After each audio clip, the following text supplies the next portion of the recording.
I am continuing your lecture on microorganisms, which is your second chapter. Microorganisms का मैंने आपको last lecture में बताया था. Microorganisms are of different type. Bacteria, protozoa, virus. ठीक है, तो ये अलग अलग टाइप के माइक्रो ऑर्गेनिजम्स होते हैं. अब माइक्रो ऑर्गेनिज्म हमारे फ्रेंड भी हैं और हमारे फो भी हैं, जैसे आपके चैप्टर के नेम में भी है. मींस ये हमारे लिए हेल्पफुल भी हैं और हमारे लिए प्रॉब्लम भी क्रिएट करते हैं. ठीक है, क्योंकि अगर हम लोग हमारी बॉडी के अंदर कोई भी हार्मफुल बैक्टीरिया एंटर कर जाता है तो ऑटोमेटिकली डिसीज कॉज करता है.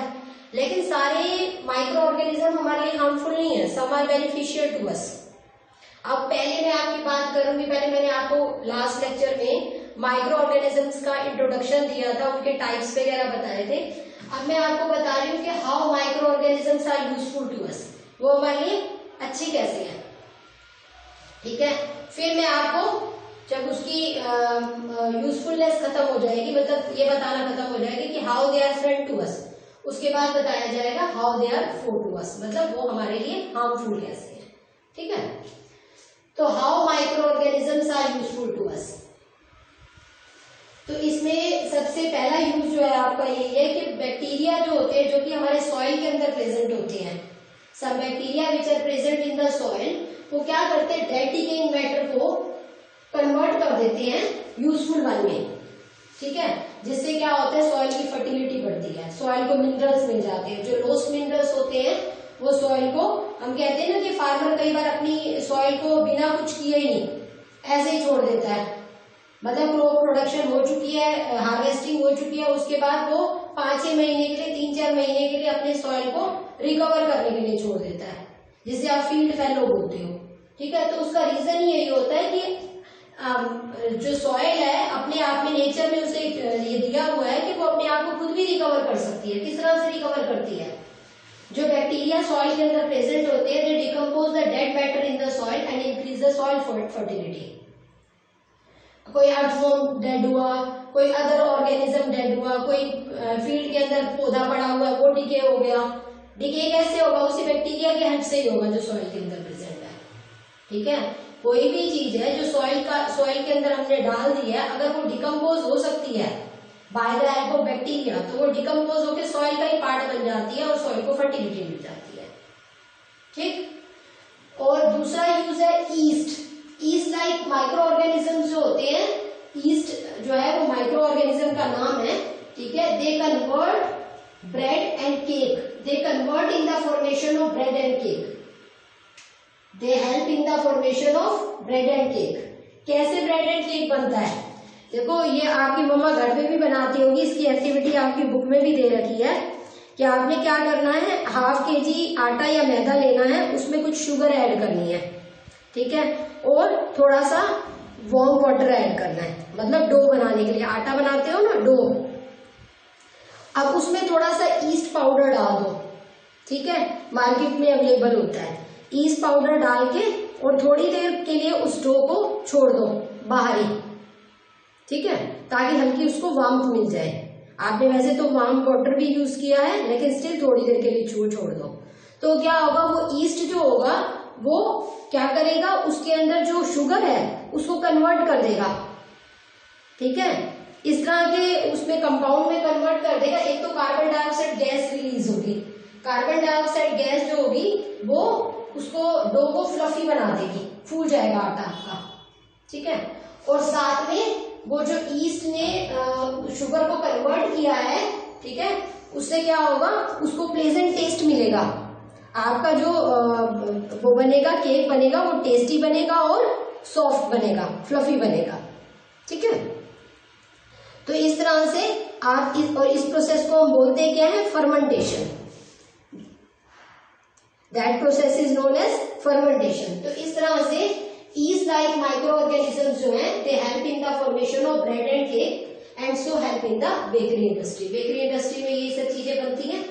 ठीक है, उसके बाद थर्ड पॉइंट, अब ईस्ट जो है वही माइक्रो ऑर्गेनिज्म जो है वो व्हीट, मेज और कुछ फ्रूट के जूसेस वगैरह जो है उसको कन्वर्ट कर सकता है वाइन, अल्कोहल और और एसिटिक एसिड में। आप घरों में विनेगर यूज करते होंगे, विनेगर में एसिटिक एसिड होता है, ठीक है, जिसमें हम पिकल वगैरह बनाने में हमारी हेल्प मिलती है, तो हम उसमें एसिटिक एसिड यूज करते हैं। और भी कई चीजों की फॉर्मेशन में हमारा ये एसिटिक एसिड यूज होता है, ठीक है। वाइन कई लोग ड्रिंक करते हैं, अल्कोहल ड्रिंक करते हैं, तो ये कमर्शियल यूज है आपका, क्योंकि लार्ज स्केल पे बनाई जाती है ये चीज, ठीक है, बहुत ज्यादा लार्ज स्केल पे बनाई जाती है ईस्ट की हेल्प से। Yeast is a microorganism that convert this things into wine, alcohol and acetic acid, and this is the commercial use. और conversion of these fruits and maize and wheat into wine, alcohol and acidic acid, इसी process को हम fermentation बोलते हैं। Fermentation की define मैं अभी आगे लिख देती हूँ आप लोगों के लिए, ठीक है। उसके अलावा मिल्क को कर्ड में कन्वर्ट करने के लिए जो यूज होता है वो होता है हमारा लैक्टोबैसिलस बैक्टीरिया। क्या करना होता है, थोड़ा सा मिल्क लिया, उसको हमने ल्यूक वार्म किया, हल्का गर्म किया, उसमें थोड़ा सा कर्ड हमने ऐड कर दिया, हाफ स्पून जितना, डिपेंडिंग अपॉन आपने कितना मिल्क लिया उस हिसाब से कर्ड ऐड करनी पड़ती है, ठीक है। तो थोड़ा सा कर्ड आपने ऐड करके हिला के उसके अंदर और रख देना है, और नेक्स्ट डे मॉर्निंग में जब उठते हो तो कर्ड रेडी होती है। क्यों? क्योंकि ये लैक्टोबैसिलस बैक्टीरिया अपने आप को मल्टीप्लाई कर लेता है, ठीक। तो इस तरह से हमारे जो ये बैक्टीरिया है, हमारे जो ये ईस्ट है, ये कई चीजें ऐसे हैं जो हमारे लिए बहुत ज्यादा यूजफुल है। अब जो लास्ट यूज है इसका वो बहुत ज्यादा इंपॉर्टेंट है और थोड़ा सा लेंथी भी है, ध्यान से सुनना। Medicinal use of micro organisms. Medicinal use मतलब मेडिसिन में क्या काम आते हैं हमारे ये माइक्रोब्स। आप जनरली जो है वो फीवर होता है, आपका स्टमक अपसेट होता है, आपको कोई भी प्रॉब्लम होती है, आप डॉक्टर के पास जाते हो तो आप देखते हो कि डॉक्टर जो है वो कुछ मेडिसिन देता है, उसमें आपको कोई एक एंटीबायोटिक देता है, ठीक है। तो एंटीबायोटिक क्या होता है? Antibiotic is a medicine that kill the microbe which is present in the body, ठीक है। उस एंटीबायोटिक का काम होता है हमारी बॉडी के अंदर, ये मोस्टली बैक्टीरियल इन्फेक्शन के काम होता है हमारे antibiotic work in bacterial infection, ठीक है। तो जो भी मेडिसिन साथ में देगा उसके साथ वो एंटीबायोटिक देगा, ताकि वो जो एक तो जो सिम्टम्स क्रिएट हो गए हैं हमारे उस प्रॉब्लम की वजह से, ठीक है, वो भी रिलीफ हो जाए, और साथ में जो माइक्रोब एंटर कर गया उसको किल करना जरूरी है, क्योंकि जब तक बॉडी के अंदर वो माइक्रोब किल नहीं होगा तब तक हम क्योर नहीं हो सकते, है ना। तो antibiotic is a medicine that is used to cure many diseases. अब ये एंटीबायोटिक बनते किससे हैं?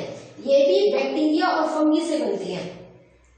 अब आप कहोगे मैम कह रही है कि हमारी बॉडी के अंदर बैक्टीरिया को मार देता है और बैक्टीरिया से ही बन रहा है। बिल्कुल सही है, क्योंकि मैंने अभी आपको बताया some bacteria, some microbes are useful to us while other are harmful to us, ठीक है।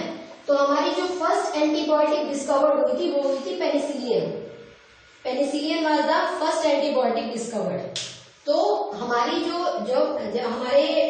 हमारी बॉडी के अंदर कोई हार्मफुल बैक्टीरिया एंटर कर जाता है तो उसको किल करने के लिए ही बैक्टीरिया और फंगी से बनी हुई हम एंटीबायोटिक यूज करते हैं to retard the growth, to kill the microbe present in the body, ठीक है। तो ये जो है मेडिसिनल यूज है। अब एंटीबायोटिक किस तरह से काम करता है अभी आगे आपको बताती हूँ मैं। अब मैंने बताया अभी आपको कि first antibiotic discovered is penicillin और other antibiotic names are streptomycin, tetracycline etcetera. बहुत सारे एंटीबायोटिक्स हैं एक्चुअली जो अलग अलग पर्पस के लिए यूज होते हैं, अलग अलग हमारी डिसीजेस के अकॉर्डिंग, हमारे डिसीज के अकॉर्डिंग यूज अप होते हैं, ठीक है। अभी आपके मैंने यूजेस बता दिए कुछ माइक्रो ऑर्गेनिजम्स के, ठीक है। आगे देखो अब सबसे पहले आपको पता होना चाहिए कि एंटीबायोटिक की प्रॉपर डिफाइन क्या होती है। जैसे भी मैंने आपको बताया था medicinal use of microorganism is to make antibiotic. Antibiotic क्या है? जिसमें हम बैक्टीरिया और फंगी को यूज करके हम एक ऐसा मेडिसिन तैयार करते हैं जो हमारे हार्मफुल बैक्टीरिया को किल करने में हेल्प करता है। तो एंटीबायोटिक की डिफाइन क्या हुई? Antibiotic are the medicine prepared from fungi and bacteria to cure a variety of diseases. और एग्जांपल देने हो तो ऊपर मैंने दिए हुए हैं, दोबारा देने की नीड नहीं है, आप इसी को नीचे लिख सकते हो, ठीक है, एग्जांपल्स करके। अब what do you mean by vaccine? देखो आपने ऑब्जर्व किया होगा कि अपने घर के आसपास भी आपके छोटे सिस्टर ब्रदर हो कि भाई जब भी कोई बच्चा बर्थ लेता है, इन्फेंट होता है, तो उसका एक कार्ड रेडी होता है जिसमें उसको कुछ इंजेक्शंस लगते हैं टाइम टू टाइम, जो अब हमारे टाइम टू टाइम इंक्रीज भी होते जा रहे हैं। जैसे पहले 5 इयर्स तक था, अब 10 इयर्स तक हो गया है, और कुछ 1-2 इंजेक्शन ऐसे जो 10 से अबव में भी लगते हैं। तो वैक्सीन की उनको हम बोलते हैं vaccines. These injections are known as vaccines. अब ये वैक्सीन्स क्यों दिए जाते हैं, उसका क्या रीजन है और उसका क्या यूज है? एक्चुअली जो हमारी बॉडी के अंदर हर पर्टिकुलर डिसीज का के लिए एक पर्टिकुलर माइक्रोब रीजनेबल होता है, मतलब एक पर्टिकुलर माइक्रोब की वजह से ही हमारी बॉडी के अंदर एक पर्टिकुलर डिसीज होती है, ठीक है। तो उस माइक्रोब को जब हम जब हमारी बॉडी के अंदर एक बार अगर इन्फेक्शन कॉज हुआ है, तो हमारी बॉडी, हमारा जो इम्यून सिस्टम है ना, इम्यून सिस्टम क्या होता है, जैसे हमारी बॉडी के अंदर सेल्स जो है वो अपने आप को एक्टिवेट कर लेते हैं। जैसे अब आपके घर में कोई फॉरेनर आया, कोई बाहर से कोई पर्सन आया जिसको आप जानते नहीं हो, तो आप पहले उससे क्वेरी करते हो कि आप कौन हो या व्हाटएवर इट बी, और हो सकता है वो आपको कभी नुकसान भी पहुंचा दे, लेकिन आप आगे के लिए बहुत ज्यादा अलर्ट हो जाते हो, ठीक है। और आपके पेरेंट्स भी आपको समझाते होंगे कि बेटा बाहर से कोई पर्सन आए तो उसको इस तरह से हमने एंट्री नहीं देनी है। इसी तरह से हमारी बॉडी वर्क करती है, उसको हम बोलते हैं इम्यून सिस्टम। हमारी बॉडी के अंदर जब भी कोई माइक्रोब एंटर करता है, तो हमारी बॉडी का जो इम्यून सिस्टम है एक ऐसी पावर है, इम्यून सिस्टम की एक ऐसी पावर है जो उसको किल करने की कोशिश करती है। मतलब हमारी बॉडी खुद अपने आप में खुद को क्योर करने में कैपेबल है काफी हद तक, ठीक है। लेकिन जब हमें लगता है कि प्रॉब्लम बढ़ गई है तो हम मेडिसिन लेते हैं। तो जब भी कोई माइक्रोब हमारी बॉडी के अंदर एंटर करता है, तो हमारे ज्यादा से ज्यादा सेल उसको किल करने के लिए वही एक्टिवेट हो जाते हैं, ठीक है। तो उसको जब हमारा इम्यून सिस्टम जब अपने आप को एक्टिवेट करता है उसको किल करने के लिए, तो उसमें क्या होता है कि कई बार तो वो माइक्रोब किल हो जाता है। जैसे अब हमारे डेली लाइफ में जो है एयर के थ्रू, वाटर के थ्रू, या हमने कोई वेजिटेबल खाई, फ्रूट खाया, उसके साथ ही कोई माइक्रोब हमारी बॉडी के अंदर एंटर हो गया, तो क्या हर वक्त हमें डिसीज तो नहीं हो रही ना। लेकिन स्टिल हमारी बॉडी में प्रॉब्लम्स होती हैं जब हमारी बॉडी, हमारा इम्यून सिस्टम इतना एक्टिव नहीं हो पाया और उस माइक्रोब ने अपने आप को मल्टीप्लाई कर लिया हमारी बॉडी में, तो हमारी बॉडी के अंदर डिसीज हो जाती है। तो अब हम प्रिवेंशन के लिए क्या करते हैं, हम जब, क्योंकि जो बच्चा बर्थ लेता है उसकी बॉडी बहुत ज्यादा वीक होती है, तो उसको कुछ वैक्सीन दिए जाते हैं पहले से ही, ताकि उस वैक्सीन की हेल्प से वो माइक्रोब उसकी बॉडी को से सेफ रहे। मतलब अगर उसकी बॉडी में कोई माइक्रोब एंटर कर भी जाता है तो वो डिसीज कॉज ना कर सके। तो कैसे होता है, देखो जैसे आप सपोज उसको अलग अलग मेडिसिन के लिए वैक्सीन प्रोवाइड किया जा रहा है, पोलियो के लिए, ट्यूबरक्लोसिस के लिए, ठीक है। तो अलग अलग डिसीजेस होती हैं, तो जो रिलेटेड माइक्रोब है जिसका उसको इंजेक्शन लगना है, जैसे सपोज उसको आपने ट्यूबरक्लोसिस का इंजेक्शन लगवाना है, तो ट्यूबरक्लोसिस एक डिसीज का नाम है, उससे रिलेटेड जो भी माइक्रोब होगा ना, उसको डॉक्टर उस माइक्रोब को डेड या वीक फॉर्म में उसकी बॉडी के अंदर इंजेक्ट कर देगा। अभी तो उसकी बॉडी हेल्दी बॉडी है, उसके अंदर कोई बीमारी नहीं है, कोई डिसीज नहीं है, ठीक है ना। अब सपोज हमारे एरिया में कोई बीमारी फैल जाए, कोई डिसीज फैल जाए, और डॉक्टर कहे कि सबने ही वैक्सीन लेना है, तो उसका रीजन क्या होता है, अभी तो हमें वो डिसीज नहीं हुई ना, हमारी बॉडी हेल्दी है। तो हेल्दी बॉडी के अंदर चाहे वो बच्चा है, चाहे वो बड़ा है, चाहे वो बूढ़ा है, कोई भी है, तो उसकी बॉडी के अंदर वो माइक्रोब जो होगा, जो रिलेटेड माइक्रोब जो उस डिसीज को कॉज कर सकता है, उसे डेड या वीक फॉर्म में एंटर करा देंगे, इंजेक्ट कर देंगे। अब जब बॉडी के अंदर वो वैक्सीन इंजेक्ट हो गया, तो बॉडी की तो आदत है फाइट करने की, उसका क्योंकि फॉरेन चीज एंटर करी है, फॉरेन चीज ने एंटर किया है, तो बॉडी फाइट करने की कोशिश करेगी, मतलब हमारा इम्यून सिस्टम अपने आप को एक्टिवेट कर लेगा एज यूजुअल जैसे करता है। लेकिन जो माइक्रोब है वो तो पहले से ही डेड फॉर्म में है, तो उसको मारने की जरूरत नहीं है, लेकिन स्टिल बॉडी फाइट करेगी उससे और उसको किल करने की कोशिश करेगी, और क्या रिलीज कर देगी, एंटीबॉडीज, ठीक है। हमारे इम्यून सिस्टम का काम क्या होता है, कुछ एंटीबॉडीज को रिलीज करना, ताकि उस फॉरेनर बॉडी को, जो हमारी माइक्रोब जो हमारी बॉडी के अंदर एंटर कर गया उसको मारा जा सके। लेकिन माइक्रोब तो पहले से ही मरा हुआ आया है, इम्यून सिस्टम ने अपने आप को एक्टिवेट कर लिया ताकि उसको मार सके। ठीक है, अब डेड को मारने के लिए जो एंटीबॉडीज रिलीज हो गई हैं वो तो सेफ रह गई बॉडी के अंदर, उसको तो उसे मारने की जरूरत ही नहीं पड़ी क्योंकि वो पहले से ही डेड है। तो वो एंटीबॉडीज जो होंगी उस रिलेटेड डिसीज से हमारी बॉडी के अंदर सेव हो जाएंगी। सेव मतलब अपने आप को वहीं पर ही रख लेंगे, स्टोर कर लेंगे बॉडी के अंदर। अब फर्दर लाइफ में जब भी उस बॉडी के अंदर वो माइक्रोब फिर से एंटर करने की कोशिश करेगा, जैसे मैंने ट्यूबरक्लोसिस के लिए अपने आप को इंजेक्ट करवाया, ठीक है, अब मेरी बॉडी के अंदर, मैं तो पहले से ही हेल्दी हूँ, ट्यूबरक्लोसिस के लिए मैंने इंजेक्शन लगवा दिया क्योंकि मुझे लग रहा है कि ये स्प्रेड हो रखी है। अब मेरी बॉडी पहले से ही हेल्दी है, उसको जरूरत नहीं है, लेकिन मेरी बॉडी ने उस फॉरेन बॉडी को किल करने के लिए जब एंटीबॉडीज रिलीज की ट्यूबरक्लोसिस माइक्रोब के लिए, तो वो एंटीबॉडीज मेरी बॉडी के अंदर स्टोर हो गई और मेरे को फर्दर लाइफ में जब भी कभी ट्यूबरक्लोसिस से रिलेटेड माइक्रोब मेरी बॉडी में एंटर करने की कोशिश करेगा तो वो एंटीबॉडीज पहले से ही प्रेजेंट होने की वजह से उसको फटाफट किल कर देंगी और फर्दर लाइफ में कभी भी वो डिसीज हमें नहीं होगी। That is the function of vaccine. Clear? अब उसके बाद जो है देखो कुछ और यूजेस हैं हमारे माइक्रोब से रिलेटेड, जैसे राइजोबियम है। राइजोबियम बैक्टीरिया आप काफी बार पढ़ चुके हो। राइजोबियम एक बैक्टीरिया है जो कि नाइट्रोजन फिक्सेशन करता है। नाइट्रोजन फिक्सेशन करने का मतलब यह है कि एयर में से नाइट्रोजन लेके उसे यूजेबल फॉर्म में कन्वर्ट कर देता है ताकि प्लांट्स उसे इजिली कंज्यूम कर सके। ठीक है, प्लांट को प्रोटीन मैन्युफैक्चरिंग के लिए नाइट्रोजन की नीड होती है, लेकिन नाइट्रोजन गैस की फॉर्म में एयर में प्रेजेंट है जिसे प्लांट इंटेक नहीं कर सकता। तो rhizobium like bacteria convert this nitrogen into usable form so that plant can easily take them from the by the help of their roots from the soil.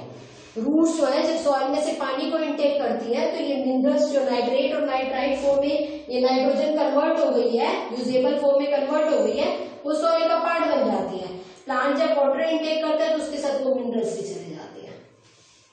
ठीक है, अब ये जो हमारे माइक्रोब्स हैं they are very environmental friendly. ये environmental friendly कैसे है हमारे?